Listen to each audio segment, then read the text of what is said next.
Mərhəmətli və rəhimli Allahın adı ilə. İnancın əsaslarından biri də məhz qədərə iman etməkdir. Yəni bütün qəza və qədərin Allahdan olmasına inanmaqdır.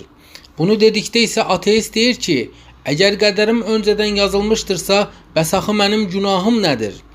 İlk öncə onu qeyd edim ki, Allah insanı faili muxtar yaradıb, yəni ona ağıl verib, yol göstərib və özünə seçim verib. Məsələn, bir insan bu mənim alın yazımdır deyib özü bilərəkdən aslan ilə bir qəfəsə girməz. Eləcə də artıq halal da bəllidir, haram da bəllidir.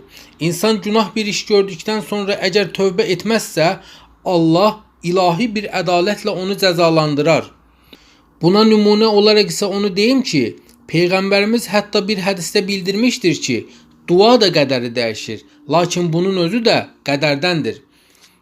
Bütün bu dediklərimdə olan səbəblər insanla bağlı olduğu üçün demək günahkar insandır. Nəticəsi isə qədər olaraq Allaha məxsusdur.